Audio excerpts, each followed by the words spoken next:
நல்லா வாசமாக இருக்கும். Fried rice ready. வணக்கம் நண்பர்களே, இன்றைக்கி அருமையான சுவையில் பன்னீர் ஃப்ரைட் ரைஸ் பண்ண போகிறேன்.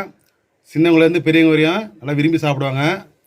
ஒரு வானல் அடுப்பில் வச்சு வானலை சூடு பண்ணிக்குவோம்.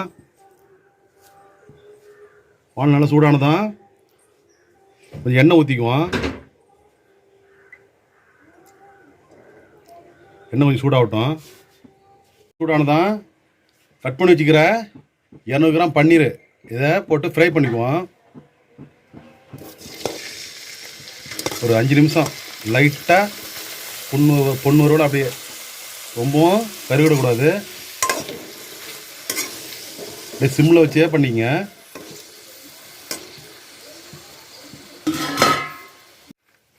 ஒரு 3/4 டீஸ்பூனு பெப்பர் தூள், மிளகு பொடி அப்படியே போட்டுங்க. ஒரு 1/2 டீஸ்பூனு சிக்கன் மசாலா, ஒரு 1/2 டீஸ்பூனு வெறும் காஞ்ச மிளகாய் பவுட்ரு,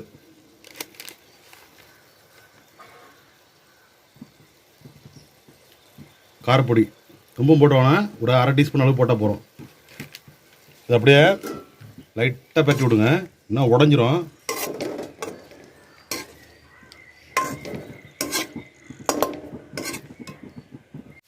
இது கூடவே லைட்டாக சால்ட் உப்பு சேர்த்துங்க. அப்படியே பெரட்டை பற்றி விடுங்க. லைட்டாக வறுத்தா போகிறோம், ரொம்ப வறுத்துடக்கூடாது. பொறுமையாக பெட்டணும், இல்லைன்னா பன்னீர்லாம் உடஞ்சிரும்.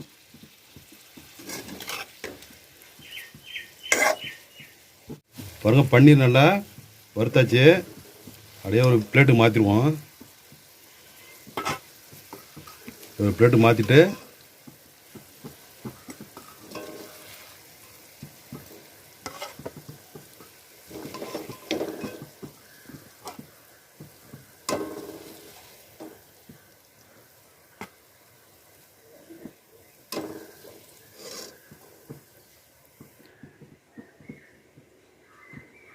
பாருங்க, அப்படியே லைட்டாக வறுத்து எடுத்தாச்சு.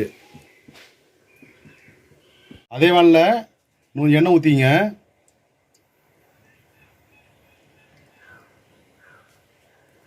எண்ணெய் சூடாகிடுச்சு. கொஞ்சம் பொடியாக இருக்கிற ஆனியன் போட்டுக்குவோம், பெரிய வெங்காயம்.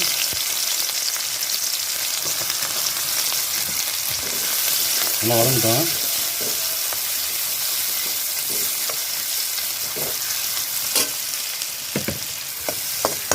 லைட்டாக வதங்கினா போகிறோம். கூடவே இஞ்சி பூண்டு விழுது 1 டீஸ்பூன் போட்டுங்க. போட்டு நல்லா கொஞ்சம் நேரம் வதக்கி விடுங்க. ரொம்ப குயிக்காக செய்கிற ஒரு ரெசிபி இது.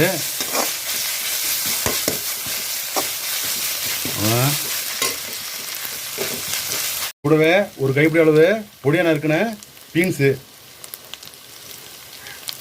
ஒரு குடமிளகா பொடியாக கட் பண்ணி வச்சுருக்கேன். இதையும் ஒன்றா போட்டு வதக்கணும். கொஞ்சம் பொடியாக இருக்குன்னா கேரட்டு, இதையும் ஒன்றா போட்டுங்க. ஒரு 3 பச்சை மிளகா, அதையும் இது கூட சேர்த்துங்க. நல்லா ஒரு 5 நிமிஷம் நல்லா வதக்கி விடுங்க.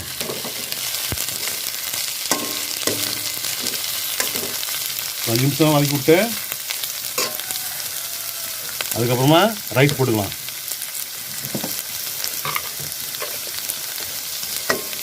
தேவையான அளவுக்கு சால்ட்டு போட்டுங்க.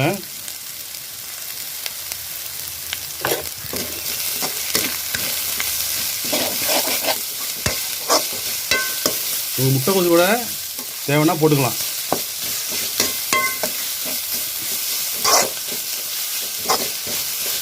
ஒரு 5 நிமிஷம் நல்லா வதங்கட்டும். ஒரு 50% காய் வதங்கினா போகிறோம், ரொம்ப வதக்க தேவையில்லை. இது கூட 1 டீஸ்பூனு மிளகாத்தூள், வெறும் மிளகாத்தூள், 1 டீஸ்பூனு மல்லித்தூள், 1 டீஸ்பூனு மிளகுத்தூள், காரத்துக்கு ஏற்ற மாதிரி போட்டுங்க. 1/4 டீஸ்பூன் அளவுக்கு கரம் மசாலா, நல்லா வாசனையாக நல்லா டேஸ்ட்டாக இருக்கும். நல்லா ஒன்று சேர நல்லா கலந்து விடுங்க. இது கூடவே அரை மூடி லெமனை புழிஞ்சு விடுங்க. இந்த அஜினோமோட்டோ பதிலாக இந்த லெமன் போடுறேன். ஏன்னா நல்லா புளிப்பு சுவையோட நல்லா சாப்பிட்றதுக்கு நல்லாயிருக்கும். ஒரு அரை மூடி.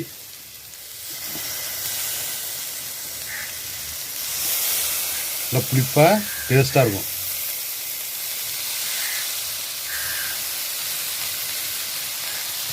கிண்டி விடுங்க. பாருங்க நல்லா உதிரி உதிரியாக சாப்பாடு விட வடித்து வச்சுருக்கேன். நல்லா பிரியாணி அரிசி இந்த மாதிரி வேகும் போது 2 ஸ்பூன் எண்ணெய் போட்டு நல்லா உதிரி உதிரியாக வடித்து வச்சுருக்கேன். பாருங்கள், ரொம்ப சாதம் வந்து உடஞ்சிடக்கூடாது, நல்லா இருக்காது. இந்த மாதிரி உதிரி உதிரியாக இருக்கு பாருங்கள். இப்போ சாதத்தை ஒன்றா கலந்துக்குவோம்.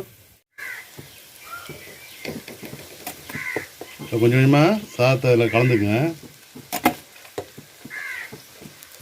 நல்லா பொறுமையாக உடையாத அப்படி கிண்டிக்குங்க.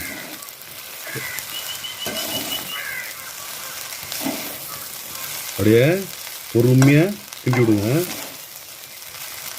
அடுப்பை சிம்மில் வச்சிங்க, இல்லைன்னா ரைஸ் அடி பிடிச்சிரும்.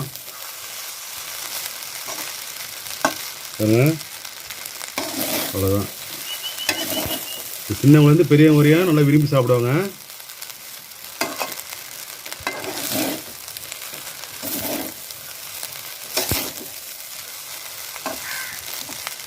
உப்பு பத்தலைன்னா டேஸ்ட்டு பார்த்துட்டு உப்பு வேணால் போட்டுங்க.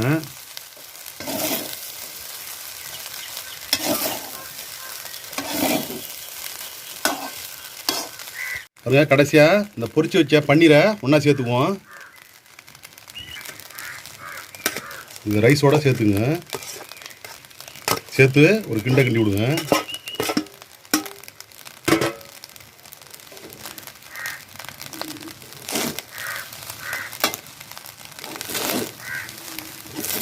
அவ்வளோதாங்க, சூப்பராக பன்னீர் ஃப்ரைட் ரைஸ் ரெடி ஆகிடுச்சு பாருங்க. அவ்வளோதான்.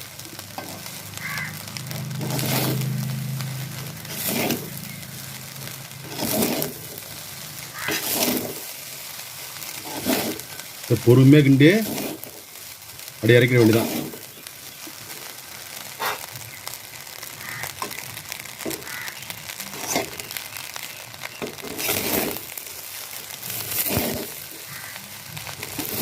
ஒரு 2 டம்ளர் ரைஸுக்கு ஒரு 200 கிராம் பன்னீர் போகிறோம். ஒரு 1/2 கிலோ அரிசி, 2 டம்ளர்னா ஒரு 1/2 கிலோ அரிசி அளவு. இந்த ரைஸோட டொமேட்டோ சாஸு, சில்லி சாஸ் வச்சு சைடிஸாக வச்சு சாப்பிட்லாம். தொட்டு சாப்பிட்டீங்கன்னா சூப்பராக இருக்கும். கடைசியாக இறக்க நேரத்தில் ஒரு கைப்பிடி அளவு கொத்தமல்லி இலையை பொடியாக நறுக்கி அப்படியே மேலே போட்டு விட்டு லைட்டாக கிண்டி விடுங்க. அவ்வளோதான், நல்லா வாசமாக இருக்கும்.